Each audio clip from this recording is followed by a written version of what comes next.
এই তো আজ কদিন ধরে শরীরটা আমার ভীষণ খারাপ, পেটটা গ্যাসে ভরে আছে। শুনলাম পশ্চিম পাড়ায় নাকি একটা ডাক্তার বসে, জম ডাক্তার। যাই, ওই ডাক্তারের কাছে গিয়ে আমার পেটটা ভালো করে রেখে আসি। ও বাবা, আমার বোনের মতন আমার হচ্ছে। যাই দেখি।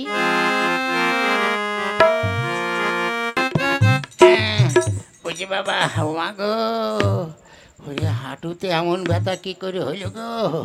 না না, যাই, ওই পশ্চিম পাড়ায় ডাক্তারের কাছে যাই, তাড়াতাড়ি যেতে হবে। শুনেছি খুব লাইন পড়ে যায়, তাড়াতাড়ি যাই।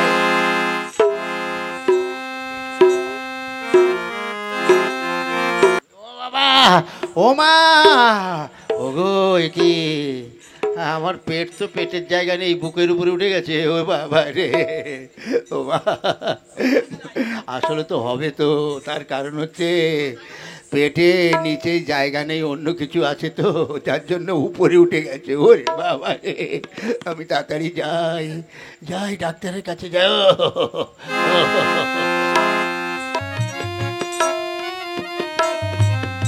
যাক, ভালো হয়েছে, এখনো পর্যন্ত অন্য কোনো রুগী নেই। প্রথম লাইন আমার,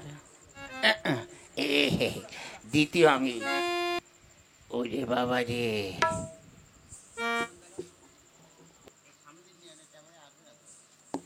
ওরে বাবা, ওহো, আমি এখন কি করি? এ যা লাইন পড়েছে তাতে তো, হ্যাঁ, এদের পিছনে থাকলে আমার তো মনে হচ্ছে এক্ষুনি আমার পেটে কিছু হয়ে যাবে। হ্যাঁ, না দেখি কোনো রকম গুড়ি গুড়ি যাই না, দেখি গিয়ে আগে যাওয়া যায় কিনা। এখানে কি করছো? যাও, পিছনে যাও, পিছনে লাইন তোমার, যাও। ওরে শালা, আমাকে পিছনে পাঠিয়ে দিল। ঠিক আছে, এবার ওরা তো সবাই অন্যমনস্ক হয়ে আছে, আমি গুড়ি মেরে মেরে পিছনে এদের মধ্যে একটা ঝামেলা বাঁধাতে হবে। যাই। তুমি আজ আমার চুল ধরে টানলে, তুমি জানো না মেয়েদের চুলে হাত দিতে নেই। হারামজাদা, এই এই মেয়ে ছেলেটা আমাকে ঠেলেছে বলে আমি ওর গালে পড়েছি। হারামজাদি, আজ এই তুমি আমাকে ঠেলা মারলে কেন? হারামজাদা খোঁড়া তোকে। ওরে বাবা, আরে আমি তো কিছু না। হ্যাঁ, দাঁড়াও, আজ তোমার একদিন কে আমার একদিন। হ্যাঁ, আজ আমি এখানে কি হচ্ছে? আমি তোমাকে ছাড়বো না। তোমার এত বড় সাহস? চুপ চুপ করো, তোমরা চুপ করো। তোমরা ডাক্তার এখানে এসে এত মারামারি করছো কেন? হ্যাঁ, আর দেখুন না, ওই লোকটা আমার গায়ে হাত দিয়েছে। হ্যাঁ, আরে আমাকে ধাক্কা মেরেছে, তা কী করবো? আরে চুপ করো।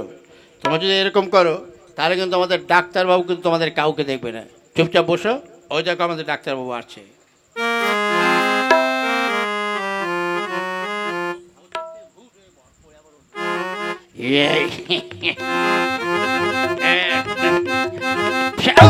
বাবাজি, যাকে কোনো ব্যাপার না, ওটা কোনো ব্যাপার নয়। দেখি, এবার আমি বসি। আচ্ছা, তাহলে এসো 1 নম্বর। আগে আমি। কি হয়েছে তোমার? কি হয়েছে তোমার? আগে ডাক্তারবাবু, আমার ভীষণ মারাত্মক একটা রোগ হয়েছে। কি হয়েছে? শুধু বেরিয়ে যাচ্ছে, বন্ধ হচ্ছে না। মানে কি হয়েছে? আগে যেখানে বসছি সেখানে থাকছে না, গড়িয়ে গড়িয়ে 10-12 হাত চলে যাচ্ছে। সে আবার কি? মানে কি হয়েছে তোমার? আমার মনে হয় ঢালাই হয়েছে আমার। ও হ্যাঁ, তোমার পাতলা পায়খানা হচ্ছে। দাঁড়াও, আমি লিখে দিচ্ছি। শোনো, এই যে ওষুধ কটা লেখা হলো, তুমি বাড়িতে গিয়ে কিছু খেয়েছো?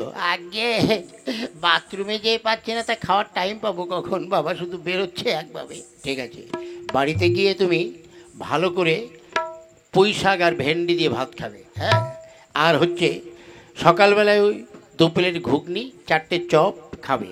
খেয়ে দিয়ে দেখবে এই ওষুধগুলো খাবে। আর শোনো, এই যে মিক্সচার, এই পুরোটাই খেয়ে নেবে। আগে আমি মার্ডার হয়ে যাবে না তো? না না না, যাও, তুমি যাও আগে। হ্যাঁ, নেক্সট কে আছে? ডাক্তারবাবু। কি হয়েছে? ডাক্তারবাবু, আমার ভীষণ একটা মারাত্মক রোগ হয়েছে। কি হয়েছে? আমার গ্যাস হয়েছে। সে তো ভালো জিনিস, ও তো ভালো জিনিস। এই সারাদের টেবিলে বসে পড়েছি। না না না না, হ্যাঁ আসলে সুন্দরী মেয়েদের দেখলে আমার আবার ডাক্তার অন্যদিকে হয়ে যায় তো। দেখি চেয়ারে বসে। হ্যাঁ কি হয়েছে বললে? আগে আমার গ্যাস হয়েছে, ওই জন্য তো আমাদের দেশে গ্যাসের দাম কমে গেছে। গ্যাস হওয়া ভালো বুঝলেন, তার কারণ হচ্ছে গ্যাস হলে সেই গ্যাসে সবাই রান্না বান্না করতে পারবে, আর তাছাড়া গ্যাসের রান্না ভালোই হয়। ঠিক আছে, হ্যাঁ আমি তোমার ওষুধ লিখে দিচ্ছি। নাও যাও। আচ্ছা নেক্সট কে আছে? আমি ডাক্তারবাবু। তোমার আবার কি হয়েছে? ডাক্তারবাবু আমি মনে হয় বাঁচবো না, আমাকে বাঁচান। কি হয়েছে? আমার খেলে খিদে পায় না, ঘুমালে চোখ বুজে যায়, আর খাটের পরে উঁচু জায়গায় শুলে নিচে ঢাপাস করে পড়ে যাই, জলে ডুব দিলে ভাসিয়ে তোলে। ইস, তোমার তো দারুণ মারাত্মক ব্যাধি হয়েছে। আর কোনো রোগ আছে? আগে আজ 20 বছর হলো আমার বিয়ে হয়েছে, একটা বাচ্চা কাচ্চাও হচ্ছে না। তোমার স্বামী কি করে? আগে আমার স্বামী তো ওই লোকের কাজকর্ম করে। তা বয়স কেমন হবে? ওই মোটামুটি প্রায় 45-50-এর কাছে। এ জীবনেও তোমার বাচ্চা হবে না। কেন? তোমার বাচ্চা হতে গেলে তো ওষুধে কাজ হবে না সুন্দরী। তাহলে আমাকে যেতে হবে, তাহলে বাচ্চা। হ্যাঁ আমার এমন ডাক্তার দরকার নেই, আমি আমি চললাম। এই ওষুধ লাগবে না আমার, ওষুধ ছেঁচড়া ডাক্তার। এই আর কে আছে? আগে আমি ডাক্তারবাবু। কি হয়েছে? আগে আমার এই পাটা ব্যথা হয়েছে। এই ওটাকে নিচে ফেল। এই তুমি নিচে বসো। শোন, ওর এক পা পা দিয়ে ধর, আর এক পা ধরে টানতে। সে আবার কি? ওরে বাবা রে! এবার ওটো, দেখো পা ভালো হয়েছে, ওটো দেখি। হ্যাঁ তাই তো, পাটা ভালো হয়েছে। ঝিঙ্কু না করে, ঝিঙ্কু না করে, নাকু না করে, না না ঝিঙ্কু না করে, ঝিঙ্কু না করে, ঝিঙ্কু না করে। হ্যাঁ দেখেছিস, আমার নাম হচ্ছে জম ডাক্তার। আমার কাছে যে আসে সে ভালো না হয়ে আর যায় না। ঠিক আছে, তাহলে তোমার আর ওষুধের প্রয়োজন নেই, এবার এসো। যাই, ঝিঙ্কু না করে, ঝিঙ্কু না করে, নাকু না করে, না না। এই আর কে আছে? আগে ডাক্তারবাবু আমি আছি। কি হয়েছে? আগে আমার পেটটা দেখুন কোথায় গেছে আর কি হয়ে গেছে। কই দেখি। ইস, দেখি পেটে।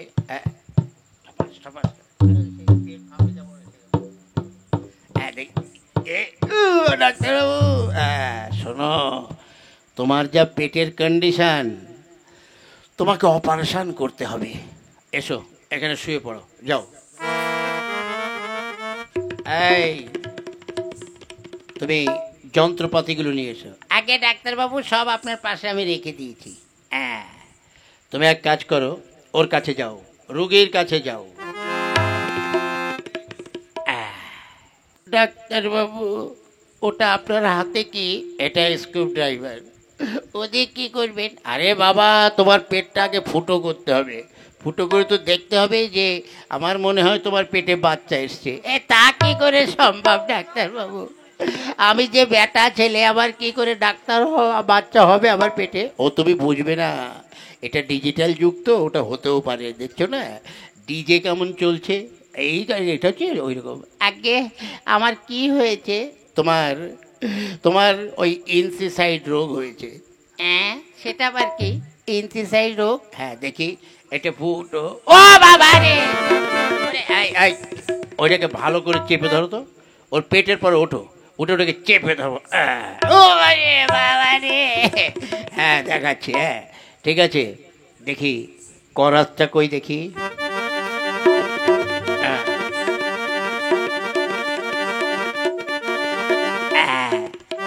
ওরে বাবা রে! এই ভালো করে ধরো, এই করাত দিয়ে ওর পেট। ওরে বাবা রে ডাক্তারবাবু, ওটা আবার কি যন্ত্র? আরে তোমার পেটের চামড়া যা পুরো হয়েছে মনে হচ্ছে চর্বি হয়ে গেছে, বুঝলে, করার ছাড়া কাটবে না। ও বাবা গো, ও বাবা ছেড়ে দিন, আমার দরকার নেই, আমি মরে যাব। ওরে আমার নাম জোম ডাক্তার, আমার হাতে যে রুগী আসে সে জীবনে বেঁচে ফেরে না, বুঝলি তো। আজ এই ডাক্তারি করে অন্তত 7,000 লোককে আমি মেরেছি, আর তুই নিয়ে 7,001 হবে। জানি না তুই বাঁচবি না মরবি। হ্যাঁ, এইবার তোকে আমি বাবা এখানে কি হচ্ছে? একে তুমি আগে, হ্যাঁ, তুমি যে আমার ঘরের চাল ছাইতে ছাইতে চলে এলে, বলি ঘরের ছাবে কে? ডাক্তার, একটু আস্তে আস্তে বলুন, আমার পেস্টেজটা হাম্পার করে দেবেন না। আরে আপনার ঘরের চাল আমি ঠিক ছেড়ে দিয়ে আসবো। হ্যাঁ, তা তুমি এখানে কি করছো? আগে ওভার টাইম করছি, এখানে আমাকে সবাই জোম ডাক্তার বলেই জানে। হ্যাঁ, আমি ডাক্তারি করি। সে কি, তুমি আবার কবে ডাক্তারি শিখলে? হ্যাঁ, তুমি নিশ্চয়ই আজ ভুয়ো ডাক্তার। দাঁড়াও, আমি এক্ষুনি থানায় ফোন করছি। থানায় ফোন করবেন না স্যার, আমার তাহলে জেল হয়ে যাবে, বাল বাচ্চা সব মরে যাবে। হ্যাঁ, ছেড়ে দিন। তুমি আর তোমার ওই হেল্পার দুজন মিলে সারাটা দিন ধরে তুমি লোকের বাড়িতে ঘরের কাজ করো, তাই না? আর এই যেখানে ডাক্তারি করছো। হ্যাঁ, আর এটা কি ব্যাপার? এই যে কোন ধরনের অপারেশন? আগে ওর এনসিসাইড রোগ হয়েছে। আর এনসিসাইড নয়, বলো অ্যাপেন্ডিসাইড। হ্যাঁ, ওইটা হয়েছে, তাই আর কি এইভাবে ওকে আমি অপারেশন করে মেরে ফেলবে, তাতেও মরতেও পারে। ঠিক আছে, তুমি যদি ডাক্তারি বন্ধ না করো আর এক্ষুনি যদি আমার ঘরের চাল ছাইতে না যাও, তাহলে আমি এক্ষুনি থানায় কেস করে তোমাকে পুলিশে ধরে। ভাই হেল্পার এদিকে আয়, ওকে ছেড়ে দে। ও ভাই তুমি ওঠো, ওটো আমার দ্বারাই হবে না, ওটো। ওরে বাবা রে, এই যাত্রা বেঁচে গেছি। দাদা, ভাগ্যিস আপনি এসে পড়েছিলেন, নতুবা এতক্ষণে আমি একদম জমের দক্ষিণ দুয়ার দিকে আসতাম। না না, তাড়াতাড়ি কেটে পড়ি, আমি এই জীবনে এই ডাক্তারের কাছে আসবো না, কেটে পড়ি। কে হলো, তুমি এখনো বসে আছো? না না, আগে যাচ্ছি তো। হ্যাঁ, এক্ষুনি যাচ্ছি, চল ভাই, ডাক্তারি এখন বন্ধ, আমরা ওই লোকের চাল ছেয়েই খাবো। এসব শয়তানের দল, সব ভুয়ো ডাক্তার, আর পাবলিকগুলো সেরকম হয়েছে, জানা নেই শোনা নেই, একদম ডাক্তার কাছে এলো। দাদারা, এই ধরনের ভুয়ো ডাক্তার যদি আপনারা কেউ পান, তাহলে এমনি করে আমার মতন এদেরকে ঠিকমতো সাহায্য করবেন। যাক, গিয়ে দেখি ওদের ঘর কদ্দূর ছাওয়া হলো, যাই।